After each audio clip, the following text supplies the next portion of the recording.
Okay, welcome to the design series by from AssetMantle. This is an effort from our design team to open source design. Just like we could do on code, we are trying to do that with design.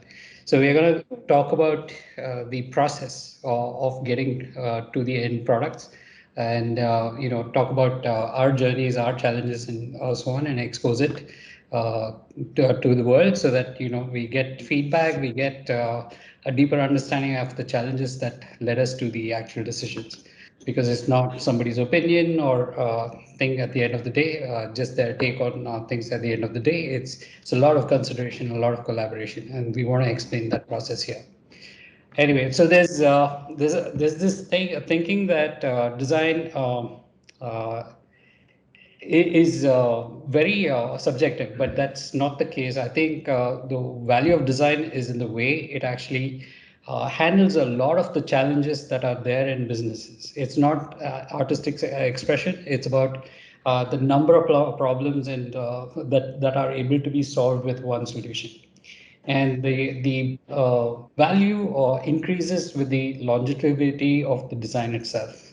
So if you don't have to change a model for a long time, that means that design was valid and good to begin with. So that's really how we kind of see it over here. With that said, let's just begin with the introduction. I'm Sharan. I'm leading design here at AssetMantle, and that's all I'll say for now. Go ahead, please. Sylvester, you I'm want to? Yeah, yeah, I'm Sylvester. I'm the UX designer for Persistence, and I was sort of I was in the beginning phase of ideating of all of AssetMantle's branding. sure. Roseanne? Alrighty, I'm Roseanne. I'm a senior experience designer at Red Experience Design, and I'm leading the website and store builder part of it. Cool. Akshay? Hi, my name is Akshay Khurana, and I was part of well, the early team at AssetMantle that built the product. Excellent. And Harman? Hi, everyone. My name is Harman, and I'm a UX researcher. And partly I've been taking care of the ideation along with other people, and that's how we've been involved at the branding of Asset Mantle. Cool. All right, so today we are going to focus on the branding story. This was a recent project that we all worked on, it's fresh in our memories, so we'll just put it on record over here. So let's begin with why we started. Sylvester, you want to tell us why we started? Sure. So the thing with crypto is you need to go there and be out there really fast. So the initial designs of AssetMantle were done just to have, they were sort of like a placeholder. They weren't actually an actual branding was never done. And with what limited time and how fast you could push it out, they started off with AssetMantle. So that's when we came in and Red came in and we decided to make a rebranding of itself. So the initial idea was, I think the toughest questions we ever had to face was AssetMantle, if it's ever going to be an entire separate entity, or was it going to still hold branding as part of Persistence? It was a huge debate that was going around, and we didn't get a lot of answers. It was a little confusing in the end when we tried to go both directions. We started creating AssetMantle in terms of how it looked if it was a part of Persistence branding, and we also tried to to see if AssetMantle had a separate entire new identity by itself. So that's the way. That's how we went, and then we went around asking the stakeholders and how they feel and what they feel about AssetMantle, or how they imagine AssetMantle to be. So with that in mind, and also a lot of input from the founder, um, where he talks about how AssetMantle was built in terms of persistence, core chain, the crust, the core, and the mantle. So that was the base we started off with. So I went along that direction. And if you notice, our patterns initially started off with the logo, at least to begin with, in terms of using letters or a glyph to say. In the past, we've always used, let's say, for persistence, it was always a P, it was P stack was all an S, and AssetMantle was something along the lines of AM. We initially tried the AM, didn't work much, and then we realized we need to do something better. We originally came up with a Distyles idea of using Renaissance art, which we really loved, and but we felt that it was too old to begin with, and didn't give the new age feel that we really wanted Acid Mantle to be. But we did like the colors and everything of that sort. From there, it was a no, so we moved forward, and I started putting AM together, like the base when we started off with. But I didn't want to use just letters. I wanted to come up with abstracts, to see how it looks. So a lot of permutation, combination.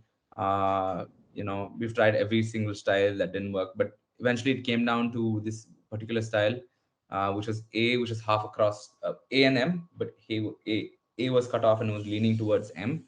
That was I think everyone favored that direction. And then when I was trying to tweak it and make it look better, I accidentally added a stroke, which gave it a very, very curvy look. And I was like, hey, that looks interesting. And let's see what goes on from here. And then I added a little bit of touch, which is actually two circles, which is actually ode to the homage to the Persistence as the parent brand that we had. So to show subtly. So it was subtle things that we added, and then we presented to the team, and then I was personally scared on how this would go about, because I saw an elephant in it, and a lot of people didn't. But to my surprise, when I presented it, I think I didn't see the elephant. Sorry, I didn't see the elephant at first until Roseanne brought it up, now I couldn't unsee that, right? But when we presented to the stakeholders, we were surprised they didn't see the elephant at all. Some of them were able to see A&M, and some of them saw a balanced sort of yin yang thing, and which really took us by surprise. And even when we mentioned the AM, the elephant, and nobody actually saw it, which was really cool. We liked the idea. I mean, we were strongly on it, and it was different from everything, and it seemed fresh. Is the word I. From there, we decided to go. It was originally dark blue and green, and from there we decided to go with a bunch of colors to see what we'd like.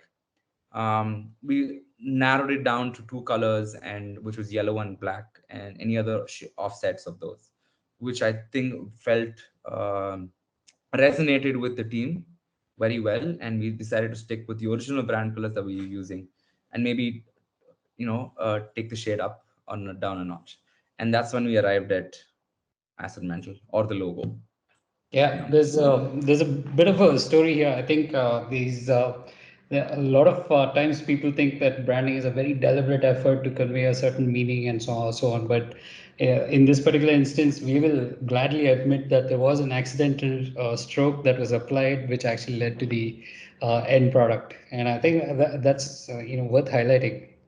Just to add on, like, I've deliberately tried to come up with something, and I've presented to you. I've presented over 100 designs and ideas, iterations of multiple types, but nothing clicked or felt forced until the accidental thing happened, and I was like, "Hey, this is really really good. I think I like it." Yeah. So it's kind of cool that way. Yeah, I think another good thing that we did as a team was that we were very tempted to sit and refine that and get it to this, beautiful place before we present to the rest of the team. But I think one of the good things that we did was to kind of socialize it early, get it out and kind of get everybody's opinions much earlier than one normally would. And that actually worked out well for us because I think people saw that we are kind of collaboratively developing this brand. And I think that that's a valuable aspect to the design process. Anyway, I was very surprised that there was even a buy-in, and I heard other interpretations of the logo, like lava flows coming together to form the A and M and all that. And so I think that's the beauty of this particular logo. I think it means different things to different people, just like art does, and I think that's a powerful statement in itself. Anyway, so right after this, we jumped into refinements, and Akshay, do you want to talk about the refinement process and the font pairing and that journey. Sure, sure. So, just to add to what Sylvester brought up earlier, the brand was never just about the logo and the visual identity itself, Yeah. but somehow a happy accident with the exploration that was forming the initial ideas of the visual identity kind of great gave rise to the rest of the brand and the image also. So, I mean, in this case, the brand is actually coming from a place of image making, which was very interesting. That being said, Sylvester stopped at this idea of sort of curvilinear figures of abstracted shapes of A and M, which were then placed within a yellow squircle. So at this point, we knew very well that the yellow squircle itself was very reminiscent of the parent brand in certain ways, which was necessary to be, held very deeply with the identity. Everything else about the logo was sort of in a period of flux, so as to say. We did not know exactly what the roundedness of it should be, or whether it should be sharp, or whether or what the sizings of certain elements within the symbols should be. Therein started the refinement process of trying to now fit this fluid idea onto a grid system. In trying to refine this grid system, what I was trying to do was find repeating intervals patterns that were happening within the symbols that Sylvester came up with. And the more I delved into them, the more I realized that the logo could be broken down into essentially like groupings of threes, or grid cell sizes of three. And that sort of became the starting point for trying to figure out the rest of the language of the logo visual design itself. And coincidentally, also, it was also appearing that there were groupings of three, and at the same time, in order to try to visually and optically balance certain things, you also had certain elements which were multiples of fours and fives and sevens, which was throwing me off quite a bit initially. Because what usually happens is designers tend to work in twos and threes, with 12 being the number that is kind of taken to be sacrosanct almost in certain respects, because it tends to allow you to work in both halves, quarters, and thirds. So the 7 was an odd number to have come up there. And the logo itself was then becoming a multiple of 42 by 42, which is extremely, well, I don't even need, I don't even know the words for it, but it's kind of pleasant as a surprise that 42 appeared, because a lot of us on the design team are fans of Douglas Adams' book Hitchhiker's Guide to the Galaxy, and 42 being the number that is the answer to life, universe, and everything, being in the logo itself was quite a happy coincidence. Cool. This is where we really geek out, right? So things like 42 and finding relationships between culture and our design work itself. It's really nice to see those kind of parallels when it does happen. But anyway, the I think the we got to a place where the foundations were really solid, and we had a good base to build upon. Now came the next challenge of developing a theme. Harman, do you want to talk about the challenges there and the big drama that happened? Sure thing.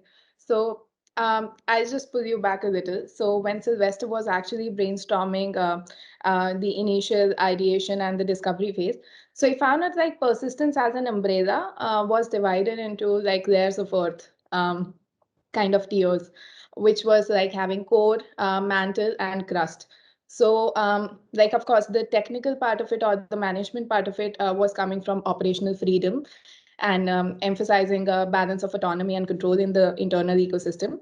Um, but then we sort of thought like this idea is good enough. Why don't we actually extrapolate this idea itself into the branding thing? And the next example is going to be crazy because how something can escape everybody's sight. Um, the thing was that MANTLE was the technical established blockchain by persistence. And that also means the Earth second there, the metaphor that they had gone with. It also technically means a cloak or a covering. but then we disregarded that. The next thing that came in was we were thinking of this as mantel, the mantelpiece, which is essentially the shelf above the fireplace, wherein you place your collected products, unique items or stuff like that. It is used as a display in houses.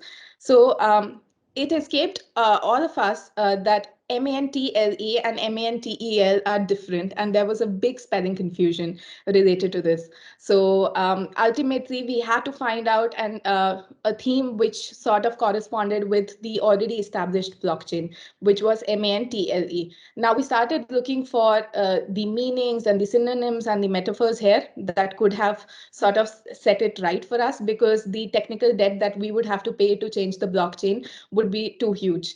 So we realized that the geological theme that had emerged from the Earth's layers, and the related words like, for example, anything inside the Earth's surface, like fossil or magma, or you can say ores or metals, and digging other stuff, was something that was emerging and also was able to create a stronger connotation, which even had a more sticky effect.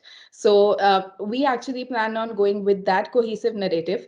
And by the way, we totally dig the ideas that we came up with. Again, I'm going to plug my pun in there.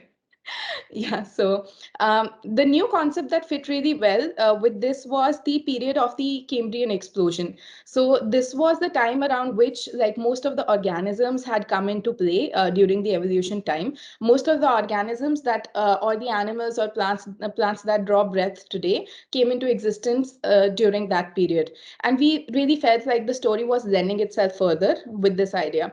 So it was the idea of discovery of rare things from Earth, like fossils, metals, ores, just as I described, would fit in perfectly with NFTs, because NFTs are just equally rare.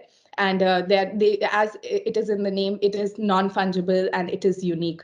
So that was the theme that we sort of decided to go with. Yeah, incidentally, it's very appropriate because I think even in the field, I think a lot of things are being figured out. There are business models that are still evolving, and the right shape and form has not yet come. So it kind of like really has a lot of other parallels. So you got the hitchhikers, you got the archaeology stuff, and the levels just boggles my mind. Anyway, but Akshay, you want to add on to this? You and Herman were working closely on it. So yeah, sure. Um, I actually do come from an architectural background. I was really attracted to the idea of the mantelpiece here, the fireplace, and the comfort that it would have created in a house, and that becoming the setting for where conversations are had and art pieces are discussed. As an idea, that seemed to be very strong. Except it's kind of funny that we skipped over the spelling part of it entirely. Uh, but nonetheless, I think that whole image making in that regard also has a huge part to play, especially in the choosing of the colors that eventually were settled upon. The yellows and the warm colors coming in from that idea of developing a sort of comfort and not keeping it cool and corporate. That being said, now that we had like a starting for the visual design system in terms of the numbers that we were working with, the kind of intervals that we were working with, the next point was to arrive at typography, that being the second core building block of a visual design system in any manner. Um, this in itself has quite a story around it, because initially when we were thinking about the mantelpieces and the comfort and stories of home, we actually wanted to go with the slab serif. That was one of the ideas that was being pitched that a lot of people were resonating with. But having tried a couple of options here and there, everyone kind of agreed that slab serifs looked dated, and more and more people on the team were kind of aligning themselves to these sans serif, minimalist, modern typefaces. Eventually, we ended up picking Inter, which is a very popular typeface even within the Cosmos community. It is, in fact, the typeface that the tenement people use for Cosmos itself. So that was a happy coincidence again. Um, Now that we had at least one typeface selected, we kind of grew from that point, trying to see what other typefaces will work with this. And At that point, I decided to create a type scaling system that would basically tie all of this together. And as a homage to the 42, which has been previously discussed, the type system actually runs in multiples of 7 or 3.5. So it's again getting that number 7, which is a happy coincidence, back into our type system. And otherwise, it follows the 4 pixel or the 8 pixel grid guideline that Google has quite made quite a very normal across the entire design spectrum today. Everyone seems to be using that grid system, especially because of the scaling properties that it has. So once that was done, the next thing was to find rhythms between sizes of headings and things like that. Like, how does this type scale system now develop a rhythm as it is being scaled upwards or downwards in the elements used? In order to do that, we used music theory, which is coming from Pythagorean music intervals, which are whole number ratios of extremely fundamental numbers. The 2:3 being the perfect fifth, the 8:9, things like that. So we use those music intervals to now create rhythms using the very mathematical ratios that they're based upon to arrive at a scaling system that tells you what next font size you should be picking.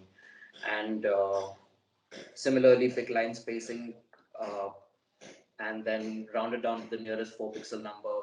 And that gives you a type system that now you can scale across the entire product.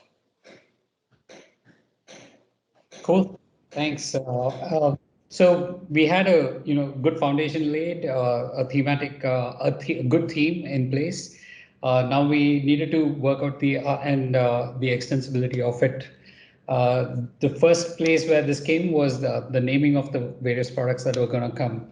Razan, you want to talk to us about the naming system?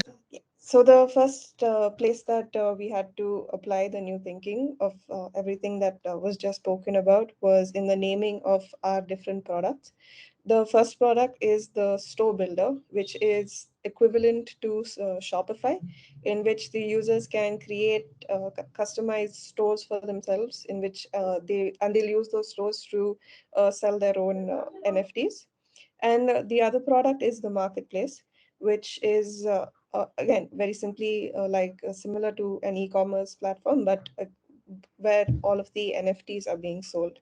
So if the user is not so keen on building an entire store for themselves, they can in a much simpler way sell their products on in the marketplace. Now, so while we were working on the naming convention for both of these products, we realized that there were a lot of parallels in the words being used in the NFT space and the theme that we have come up with, which is the geology and the excavation theme and so on, like such as minting and so on. So we decided to take words from this particular space, which would also coincide with the NFT space, such as unearthed and rarefied and stuff like that. So that was one approach. The one approach being the more thematic, more abstract approach, which allowed us to get a little creative in finding words which would bond these two themes together. The other approach was the literal approach, in which we just straight up say, this is where you go to build your store, this is where you go to buy your NFTs. So we came up with a whole bunch of names. We also went and checked on the domain checker if these were available, and we presented the names that we came up with to the leadership. However, they had something else in mind. They wanted to go with the uh, thematic approach for one product and a more literal approach for the other. So our recommendation to them was that it would get very confusing for the user if they had to think of something that's completely disjointed for one product and something that is very literal and in line for another product. So what this culminated in us deciding to go with again, just to reiterate, the literal approach of calling the store builder asset builder and calling the marketplace mantle place. Sure. But there was another challenge, right?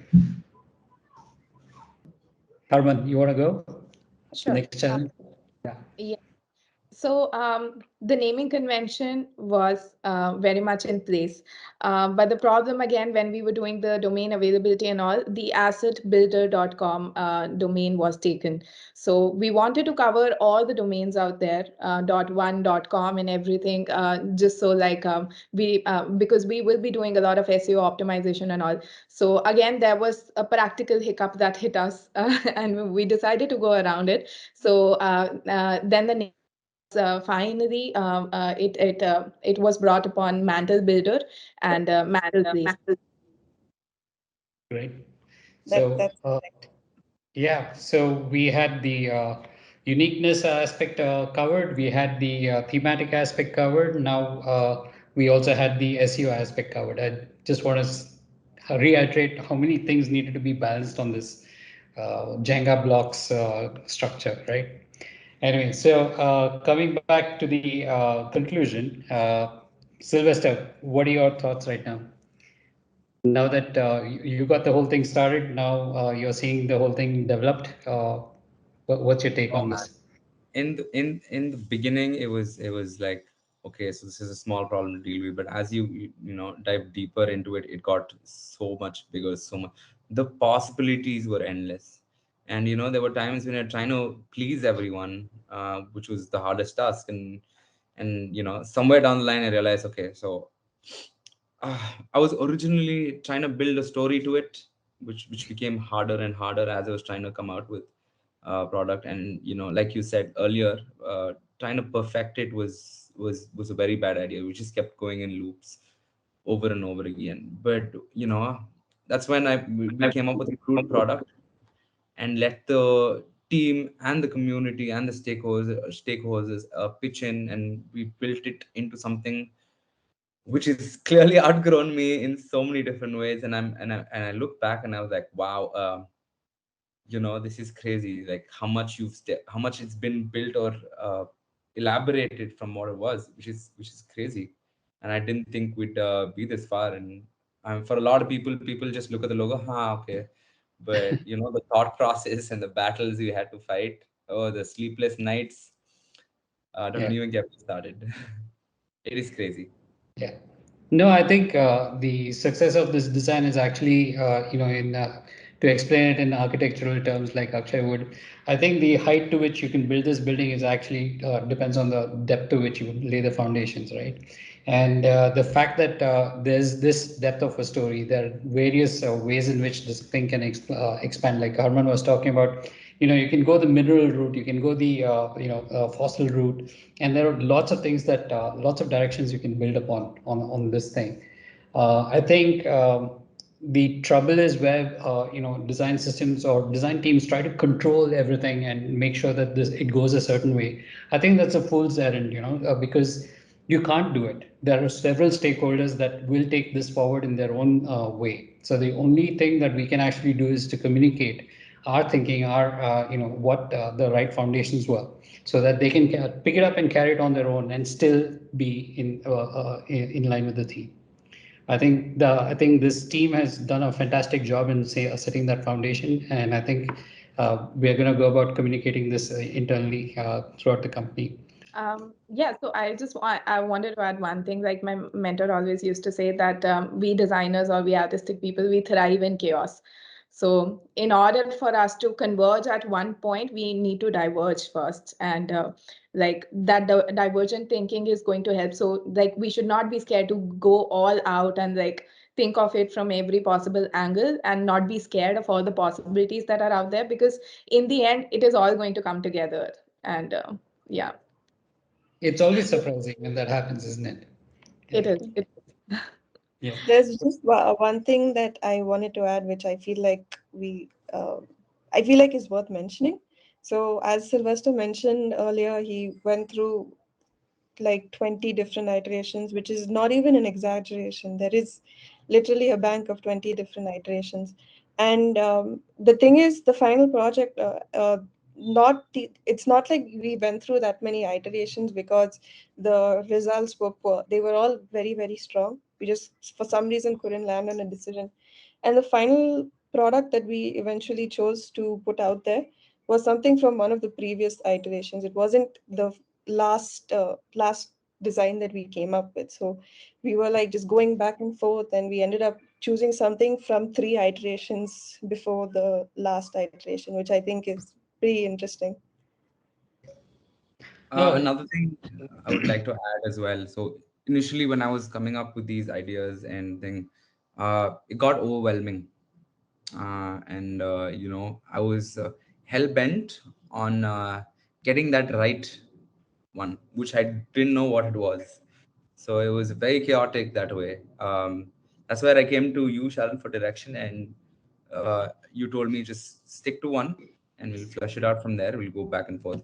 Otherwise, I would have been, I would have still. I mean, it's been months, at least a couple of months since we originally came up with the ideation, and if I had my way, I would still wouldn't have been able to fix on a design. So the idea behind it is you will never be able to get that perfect logo. You will never be able to find that perfect brand. It's just you start off, you feel it's good enough. Even if you feel like, yeah, something is good enough, you build from there, and see, which is why it's amazing to see how, like, I wasn't 100% sold on it. And if I didn't let go of control and hand it over to you guys to see where you can build from, I would have still been designing that logo. But here, I am totally mind blown as to what it's turned out to be and from where it started, which is crazy. yeah. Wonderful. Yeah, Akshay, please.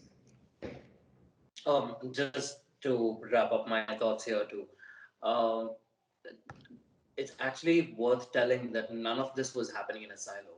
So all of us were working on other products, other flows, and a bunch of other things that were going on in our heads. This was in no way a singular experience where 4 people were dedicatedly spending their time on just an identity process.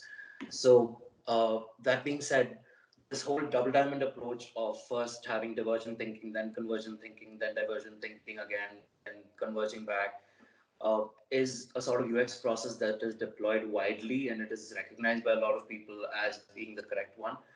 Uh, the real art is in getting it, knowing when to stop sometimes doing that, when to stop diverging and when to stop converging too.